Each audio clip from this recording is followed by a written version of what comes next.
Okay, Celtics Beat, finals, NBA Finals. I know we've talked about this, but I can't say it nearly enough. It's been a dozen years. I'm going to harp on it as often as I possibly can, especially when Boston is up 2-1 on Golden State with a pivotal game 4 when most of you are listening anyway, probably later on tonight. But it is technically a Thursday and the game is tomorrow as we sit here and record. Adam Kaufman, Evan Valenti, and of course, our special guest on this show, Abby Chin, who has many claims to fame. Her work with the Celtics, among other places, volunteer work, you name it. But I think on this show, most known for telling Evan Valenti that he looked really good once. Yeah, I can't swear, I'm just wearing a t-shirt right now, so I'm feeling really great about myself. I haven't had a haircut in like a year, and I haven't trimmed my beard in a while. Thanks to not this episode. You're right. Yeah. So I'm feeling really self-conscious about that. I currently don't have a jacket on. Especially since I brought attention to it. You're pressuring me into putting a jacket on right now, so that's good. You do usually bring it. I mean, but do you own crocheted shorts? Because I'm not a fan of those either. Why would anybody wear crocheted shorts? That is the question. I asked Jason Tatum. He apparently likes them. I saw that you were talking to Tatum about fashion. Did he really say he has a different outfit for every single game of the year? Yeah, he did. He absolutely did. He said, cannot repeat. And I said, I know exactly what you're feeling. How does one have a closet that big? One doesn't. He has a stylist. The question is, what does he do with the clothes afterwards? How much does he keep? How much does he send back? Which ones does he really like? He's made some questionable choices, I feel like, in that arena this season. Marcus was a whole vibe after game 3, though. That was quite a look on the podium. I liked like the 3D sunglasses that he had going on. It was excellent. I enjoyed that. But I talked to him today. He said he might bring those back at some point. Nice. So. Jason had on the other day like this paneled sport coat that only worked because the shoes were the same color. I had people text me about it, DM me about it. They're like, hey, what do you think of this? And I was like, well, I could not do that. I don't have the shade that Jason Tatum has. We can pull off different things. However, it does work only because the shoes are the exact same colors. But if he didn't do that, it would be a mess. But and then game 3 was head to toe denim. Yeah, a lot of denim. Britney Spears. Choice. Which I am a huge fan of denim. So I really enjoyed that one. It's the crocheted shorts that I question. Doesn't make any sense. What about for you? I we've talked about like rent the runway and stuff like that in the past, not to like intentionally plug, but whatever. Come sponsor Celtics Beat. You said you understand the like. Sponsor me. TV Abby, Rent the Runway. Well, you guys need Rent the Runway? Well, so what about you? Like, how often is repeating allowed in what you do? I'm sure it's personal preference, but like in your own mind, how often is that okay? I do Rent the Runway, and it has been really hard, I feel like, for these playoffs because there have been so many games and you really have to time out your shipments. And so there's some strategy involved. And UPS is not reliable. I didn't say that. Unless they want to sponsor the Celtics Beat podcast. Right. And UPS love you because Rent the Runway switched to FedEx for a while, and that was terrible. FedEx cost me $1,000, so FedEx can also go shove it a little bit. Yeah, unless they want to sponsor the Celtics Beat podcast. Correct. I'm gonna Bill Burr this and torpedo all. But I try not to repeat. I mean, at least once a month, let alone once every 3 months or so. Yeah. But the worst part is if I don't have a Rent the Runway shipment and I have to go into my own closet. That's when things get really, really rough. Well, what percentage do you keep versus send back? Or nothing. Do you send everything I keep back? Nothing. No. Oh, okay. You can buy stuff at a discount. Some stuff is more discounted than the other, and I will not buy something unless it's like 95% off, costs less than $50. See, I think this is behind the scenes stuff that not a lot of people know. I know. I thought this was a basketball podcast. But we're a fashion pod, which is right in my wheelhouse. We figured the show's got a short shelf life going into game 4. We'll just talk about whatever. Might as well have a good time. Yeah. Look, we just get the 3 of us hang out. We'll just do whatever we want. We'll talk movies. I watched Hustle earlier today. We won't do that now. We can do that later. But I did watch Top Gun Maverick. Awesome. So everyone's saying it's better than the original. It is so good. I don't know if it's better than the original, but the nostalgia, they hit everything perfectly. I loved it. My only problem was there was not enough danger zone in the movie. Is there ever enough, really? Well, the first one had Danger Zone like 3 times in it, and so they really did a good job. Like in a flashback or anything. What's up? Bring who? Did they bring Goose back in a flashback or anything like that? Yeah. That's what I questioned. I didn't realize that Miles Teller was Goose's supposed to be Goose's son, and I did not see Miles Teller in a Top Gun light. I thought But he nailed it. I the thought he movie, crushed it. yes, completely. He I thought was he crushed it. incredible, Well, and I am now a huge Miles Teller fan. In he's all made some respects really of good life. movies, actually. Whiplash. Whiplash was awesome. War Dogs was solid. There were some others too. People don't care about this. What I will tell you about Hustle, and then we'll move on, is that it was like the first time I ever really enjoyed Juancho Hernan Gomez's work. Brad Stevens is in it, right? Brad's in it? Brad is in Brad's it. in it? I didn't realize Brad Brad- was in it Brad has an IMDb page now. Brad because Stevens they is in it. taped it the summer before his season in Boston, right? Or was it the summer before the pandemic? So he wasn't even coming to the Celtics. Well, I don't remember. I don't know exactly how everything timed Okay. out with the filming and editing and everything, but there is a very specific tie of him to the Celtics. So, and I don't believe that would have happened if he wasn't already under contract with the Celtics. That's So probably maybe right. I think it happened after the bubble. Could be. Before there was like no time between Yeah. that and the start of the next season. Yeah. I don't Fun know. movie though. Crazy cast. People should But- check it out for sure. Okay. I may watch it again. Why Wancho? Why Wancho is such a great question. And how jealous is Willie? He's And not they're the star of the brothers. movie. I That's mean, fair. That's fair. maybe they share income like the Morris twins. Oh but- man. Well then Willie's capitalizing. Wancho was good actually. He was a good actor. I heard Hard as Ant-Man. that may be to believe. I would say maybe he should lean into that. Yeah, maybe. All right. So like I'm I not said, sure how much of a future he has in NBA basketball. especially when he's calling out these our beloved Celtics is selfish and talking about what a terrible experience he had in Boston. I had to Yeah, where remind were myself you? of that. Maybe it was you 4 months ago, Wancho. Yeah. I mean, in fairness, I tweeted this when I saw that quote. In fairness to him, he was only here for like 3 weeks of the turnaround. So most of the time that he was in Boston, it was kind of miserable. I'm sure it was miserable. Sure, Yeah. awkward, full of lots Hard of to watch. yelling, Tell you lots that. of anger. Yeah, Yep. it was. But happier times. Celtics are in the NBA Finals, and because, like I said, most people probably listening to this as a lead up to the game, as opposed to very late on a Thursday. We'll talk about aspects of the first 3 games in Game 3, but this won't so much be a Game 3 reaction as a Game 4 preview. Let's push it all forward. And that in mind, Abby, I love stats. 82% of the time that a team in a best of 7 has taken a 2-1 lead, they win the series. They win the series 82% of the time. Pretty good So this is over, right? Like the banner 18 is in the books and the parade is coming. Adam, are you serious? With this Don't team, do through the screen right now, man. Choke. I agree. The numbers look good, but I was one of the many who were guilty after Game 5, that win against Miami, Yeah.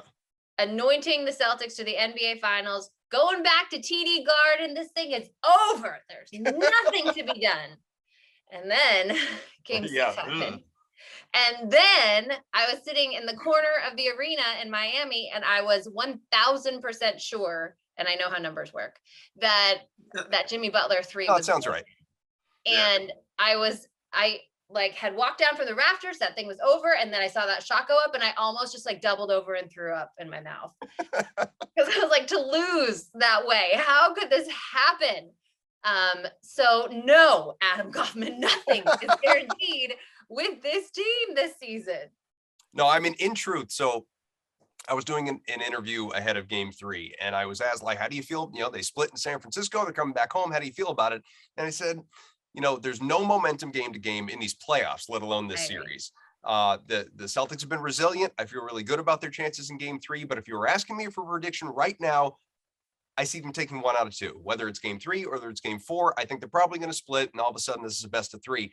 And obviously you want to get greedy. You want to believe that the way they looked in, most of Game 3, really save for that third quarter, they're going to keep that momentum going, and that the crowd is going to be nuts. And Rob, who finished stronger and he started, is going to look good. And all, you want to, as a Celtics fan, talk yourself into all of these narratives. But man, I still kind of feel like my initial, it's probably going to be a split at the Garden is going to come true. I agree with that. Evan, what do you think? I'll give my reasoning, but I want to hear Well, it. it just kind of depends on how Rob's feeling. Because I mean, if he's feeling great and it's been kind of the same storyline for the entire postseason, when Rob feels good and looks good, this team is extremely difficult to beat, especially when they limit their turnovers and limit you to half court basketball. Like this half court defense is insane. Actually, if I can pull up a stat very quickly. Oh, you have numbers. I think I saved it. If I go to Twitter very quickly. Sure. If you go by series, somebody had this earlier today. StatMuse obviously doing a great job. Warriors points in the paint by series, 44.8 in the first round, 48.7 in the second round, 49.2 in the conference finals. And now in the NBA finals, they're scoring 30.7 points in the paint per game. Ooh. That is a ginormous difference. And the reason for that is this Celtics defense is extremely legitimate in the half court. Especially against the Warriors because Boston has so much size. We talked about this with Steve Bulpett last week. You asked what the biggest X factor was. You know, Steve, I think, went defense. I just said size on both ends because Boston is just clearly bigger than Golden State is, especially when Kevon Looney's not in the game. And what is happening is, as much as we've complained about the drop coverage that Boston is currently playing, they're doing it for 3 straight games and will continue to do this for a reason. They're obviously okay, and it pains me so hard to say this, somewhat okay with like Steph shooting threes, as long as the rest of their free-flowing offense doesn't give them easy paint touches where they can get easy looks at the basket. I think if you were to ask Ime, maybe he's maybe more comfortable, and I don't even know this, but I guess given what we've seen so far, this has to be sort of a trend. They must be okay with Steph and everybody bombing away from 3 as long as they don't get easy paint touches and opening up their entire offense for everybody. The drop coverage they're playing is working. You know, Steph's going to go off for his, but they've limited the damage, so to speak, especially in the paint. So if you can control that, control your half court offense, you're going to win a lot of games. And Rob has a ginormous part of this. Their defense has been historically good. I've pointed out for months that this team has the same opponent field goal percentage as the 04 Pistons. And as much as you want to go back and forth and comparing eras, I don't care about pace. That's still a very impressive number. And they continue to just lock up everybody defensively. I mean, they just have guys that make a lot of sense in this series. Derek White was literally traded for this exact reason. He is exceptional at tracking Steph around screens. Marcus, what he can do on the floor, switching between guys, but still keeping the ball in front of him, absolutely incredible. So as long as Rob stays healthy and allows them to continue to play the way they're playing by pressuring 3-point shooters, but limiting the paint, they're going to be a problem. And as long as they don't turn the ball over, they're going to be a problem. So as long as Rob's healthy, I think they're fine, but that's easier said than done. And I'll give Rob a ton of credit. Everybody's playing through stuff. But there's a reason why Ime, after the Miami series, pointed Rob out in the locker room. Like, Rob's playing through a lot of stuff. Marcus is playing through a lot of injuries. These guys are hurt. But Jason Tatum and his shoulder. First play. He was wincing a minute into game 3. That is, I know, concerning. Yeah. I would push back. I'm not sure that drop, or even as far dropping as they are, is part of the game plan. Rob Williams told us last night that he got yelled at repeatedly by Ime for not being up enough.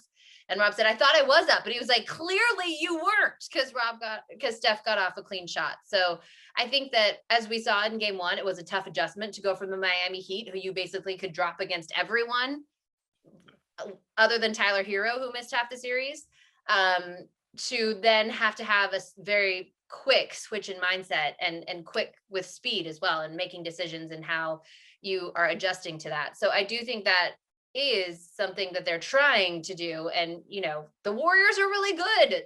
There's a reason they're in the NBA finals. Yeah. The only thing that gives me pause in game 4, and it is something that we know has plagued this team all season long, and it is their difficulty in dealing with success. So coming off, they're undefeated in the postseason, coming off losses, coming off wins, it's not nearly as good. And to me, when they talk about that, it just feels like the same conversations we have when it comes to the third quarter. We're aware of it. We are trying to fix it. We don't know why it's happening. And it's the same thing with winning. Like, we're trying to instill in our minds that these are must-win games. We just can't bring ourselves to do it. And I can't blame them. Like, I get it. You're trying to trick your mind. You know what's really at stake. And so that's the only thing that gives me pause for game 4. But I do agree with you, Evan, in that their defense is just so good. They have plus defenders at every position. And you look at the Warriors and it feels like they're searching. Steve Kerr, changing up the lineups, changing up the rotations. Nothing has been consistent aside from Steph and Clay and Draymond. And I do think that Draymond is going to ratchet up his intensity and level of sense of urgency for game 4. But yeah, I think the Celtics are the better team. And that's why there are 7 games, because it's supposed to hash that out. The amazing thing to me, and it's, I guess I don't think anyway, and I'm not going to pretend I'm listening to every talking head on radio and TV, but what's crazy to me, I never thought I would say this about the Celtics in 2022. I said it many times, over the course of the previous playoff rounds, but I never thought I would say it against the Warriors in the NBA Finals. If the Celtics just play their game, they'll be fine. If they just play their game, they'll be fine. And I think there's a reason that everyone goes back to the turnover stat. That is, you can look at any stat you want to. I've been talking about points in the paint. We can look at, whatever opponent field goal percentage. You can go whatever category you want. Ultimately, the most reliable one here in the postseason for the Celtics, turnovers.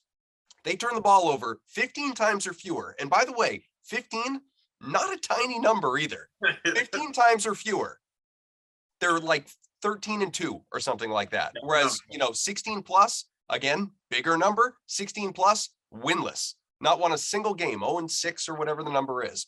As long as they protect the ball, don't make dumb mistakes leading to easy points on the other side, you will win. We saw it against the Nets. We saw it against the Bucks. We saw it against the Heat. I didn't think, and I'm using this word loosely, I didn't think it would be that simple against a team of the caliber of the Warriors, but it is. Protect the ball. You will win more often than not. There are 2 things. Number one, this is not that same old Warriors team. Obviously, there is no Kevin Durant, and it has been 2.5 years time-wise since then. And Klay Thompson has been through 2 massive surgeries since then. So, and Draymond has aged. Steph Curry is 34, which I don't want to be an ageist, but in the NBA, and he's playing young. He's playing phenomenally, but he just is not who he was at 28 when they were in the midst of their run. So that's one thing, and why it is strange to say, but you're not wrong, Adam. The other thing is, I would say that the turnovers are an indicator of the Celtics' overall focus and sense of urgency that they're playing with. And so when they don't have that, it also shows up on the defensive end, and then certain things start to slide. And then because they're so frustrated with the officiating and their mind isn't on strictly the game plan and playing solid, then they start to turn the ball over. They get frustrated, and then they start to let that affect their defense as well. And so it all ties together. But yes, I do agree with you that turnover number is the key.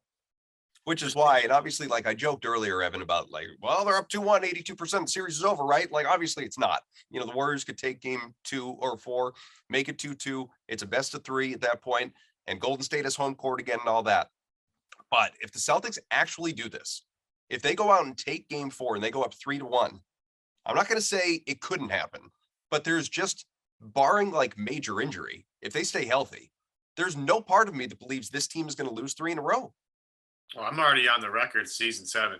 So I've always thought they're going to win this series because I believe in this team. I don't know if I was going to save this for later.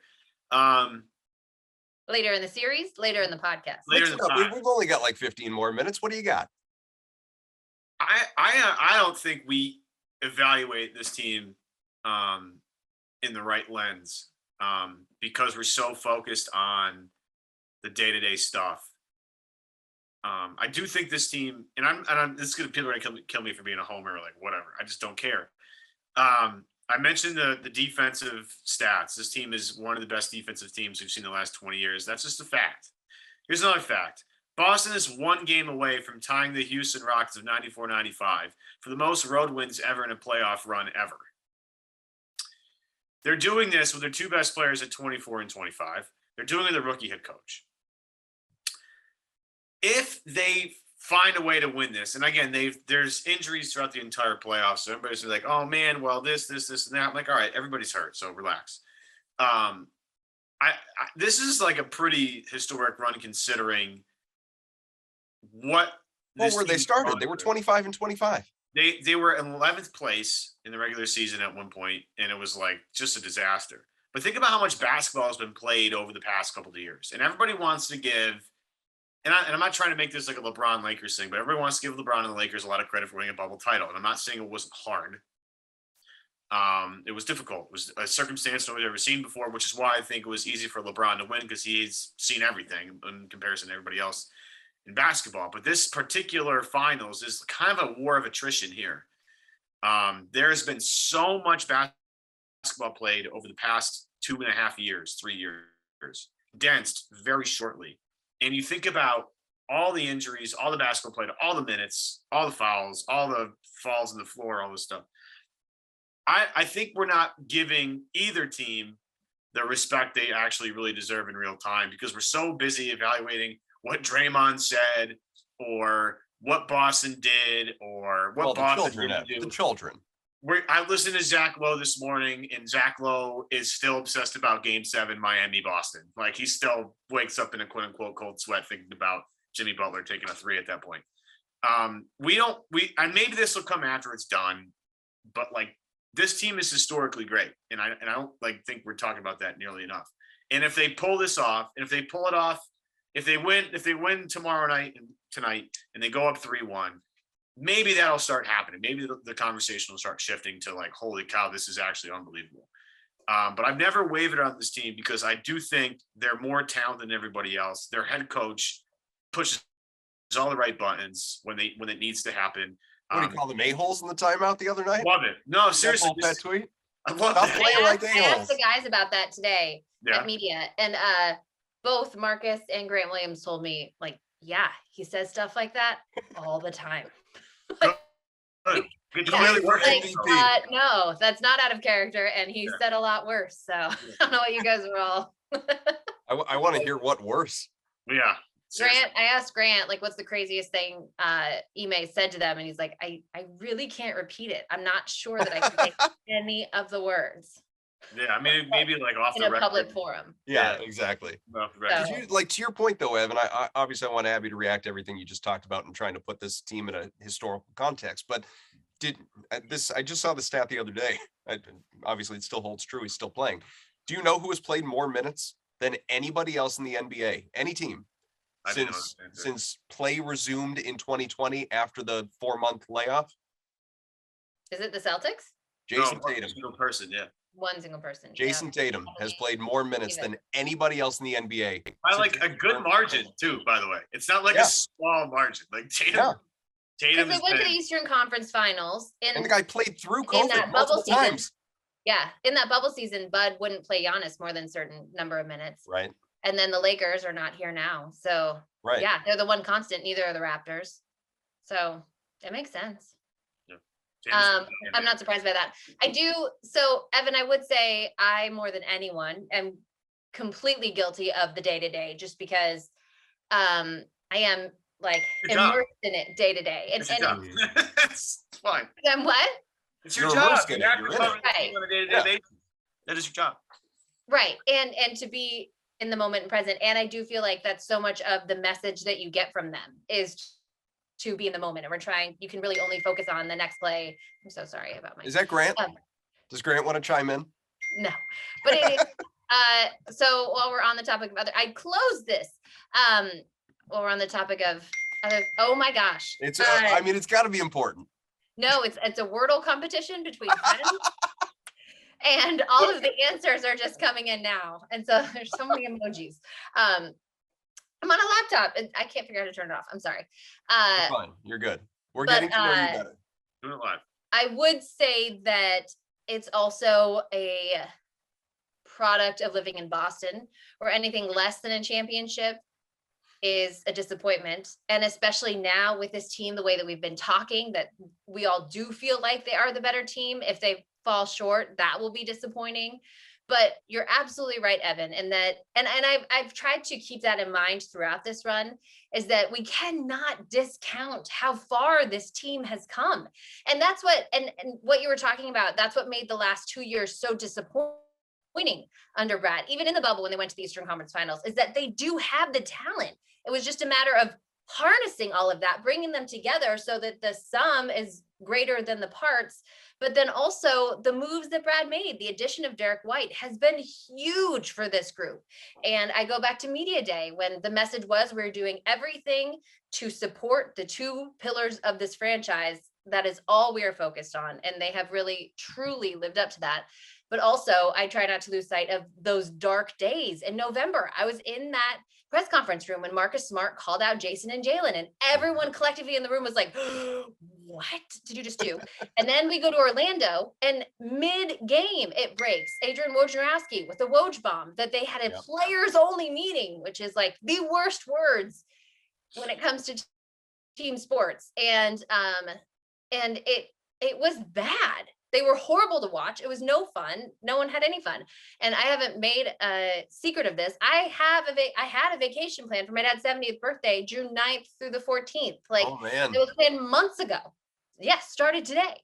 oh, My whole family is there. I was gonna say, like, checking my calendar real quick. Yeah. bummer. Everyone arrived at Yosemite hours ago.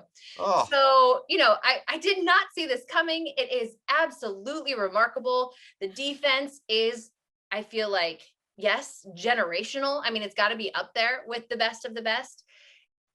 And I do think that if they win it all, that will be placed in the proper context. I mean, look at the way we look back at the 2018 and just how much we have romanticized that group who and had how much their they've own romanticized struggles. themselves. Absolutely. Which they have a right to do because they won a ring. So No, I know. It's just, and look, I loved the 2008 Celtics like everybody else, but nobody loves the 2008 Celtics like the 2008 Celtics. Haven't lost playoff series yet with that starting five. Yep. So, right. I think that ultimately they will get their due. And that's what's exciting, as you guys pointed out. I mean, Jason and Jalen are 24 and 25 years old. In the NBA, guys don't start peaking until they're 28. And that's about the number. I mean, LeBron James was 27, 28 when he won his first title. So the cool thing is, hopefully, this is just the beginning.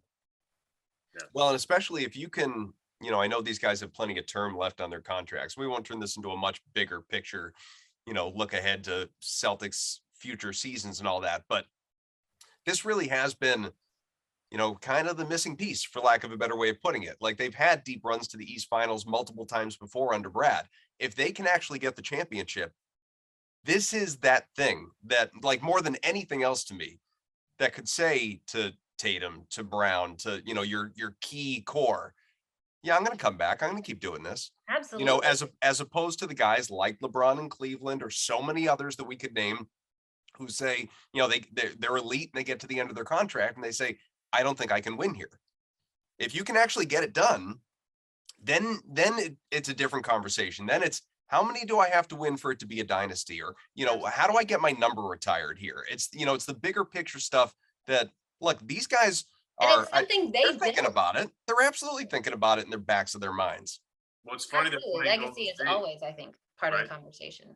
They're playing Golden State, which has two guys that have been there forever with Clay, Dre, and Curry. They're essentially trying to be that particular group. I mean, you go back to Oklahoma City, Durant, Harden, Westbrook, they couldn't get it done. And that's why they all left. They couldn't win a title together. It just wasn't. They also weren't willing to pay. Their owner wasn't willing to pay. Yeah, that's a big part of it. And we'll see. We'll see with Wick. We'll see with that when the bill comes. I have no doubt. They have. It's going to be a very interesting offseason conversation. Yeah. Yeah. I don't doubt it either, because he's talked big game, but I'll see it when it happens. But it's just funny. TPs you can use though. You got some big ones. I will say when you look at the luxury tax for the Warriors, that was shocking. I didn't realize their luxury tax is greater than their salary. It's like 1.7 or about almost the same. So you're basically paying double for that roster. I heard a foolish, to put it kindly, caller on the radio, I think it was entering the finals, saying, like, you know, is this the worst Celtics team to ever advance to the NBA finals? And I don't know why we can't just have nice things and enjoy the playoff run. I don't want to debate that right now or probably ever. But what I would love to hear, if someone wants to do the research, odds are I'm not going to. Please find me, never mind the regular season, please find me a postseason that has a gauntlet like the preseason and much of the regular season, even at some sports books entering the postseason, championship favorite in round one with Kevin Durant and Kyrie Irving, the defending champs and MVP in Giannis Antetokounmpo on the other side in round two, the number one seed in the conference in round three, and then in the finals, a team that's there for the sixth time in 8 years. Like, please find me a gauntlet like that in NBA history. That, like, I just want to know. I just want to know. Doing it for the first time under a first-year head coach. Yes. I want that person to go outside. That is an outrageous phone call. Yeah. Not to mention, Only you're thinking about that, whoever that caller. I hope how many championships they had in the 60s. That's a rough call right there. Yeah. Holy But cow. but anyway, and there were like, how many teams were there back then? 8? yeah, like 8. Yeah. Yeah. Probably. Yeah. Jeez. So, Abby, we've got, like I said, a few minutes left. What for you, be it entering game 4 or just sort of going forward in this series in general, what's top of mind for you? What has to happen for all of us to be talking about a parade soon? After ball security, I agree with Evan, and that so much of this is Rob Williams. He was such a game changer in game 3. The way that he protected the rim, how many shots he altered just by his mere presence. That is another thing that gives me pause going into game 4, because he has not been able to get to that level in back-to-back games dealing with this injury. It is a shorter turnaround for both he and Al Horford, who at now 36 years young is trying to raise his game every other day. And so I do think that game 4, to me, the fact that the Celtics are a 4-point favorite was a little surprising. So yes, ball security and the health of their bigs, because that was such a game changer in game 3. If they can keep that up, and that the Warriors are going to adjust for that, but if the Celtics have that baseline, I think they give themselves a chance to win. When did you come to Boston? When did you start at NBC? I started January, the last season of the Big 3. And then my first season on the sidelines was Brad Stevens' first year. Yeah. So you started with I don't want to call it a rebuild, but obviously it was kind of a rebuild. You started with the rebuild. So, obviously you have not, or had not prior to game 3, been at the Garden for an NBA Finals game. For the people that are out there listening that, didn't have the opportunity to be there, how to compare it to just previous huge games that you'd experienced in Boston? It was incredible to me, and it was loud, and it definitely felt different to me. I still get caught up thinking about game 7s and inside the building, and I just the fact that every person in that arena feels the sense of urgency and wants every shot to fall, and is just living and dying with every single possession. And so the 2018, when it was Jason and Jalen in their first run with Terry Rozier and LeBron. And I just remember the sound in that arena when Jason dunked on LeBron. It was incredible. And so there were moments of that, the Time Lord, the blocks last night, and some of the Jason Tatums. How he got himself to the basket on some of those was incredible. But I still think, and maybe this is a challenge to all of the fans inside TD Garden, I think there is more that they have to give here in these finals. So I'm so grateful and thankful that I get to be inside the arena. I will say something, and you mentioned it, I've never covered a finals before. There are just so many people. Like, the NBA has issued over 1,000 credentials, and you have to make room for everyone and yet they didn't have one for my radio station, Abby. I know. I'm not surprised. What? I'm not surprised. The Athletic has 45 people there. ESPN has hundreds of people. WBZ? iHeart in general. Joe. BZ, Kiss 108, Jammin', ZLX, the Bull. I could have gone there under the umbrella of all of them.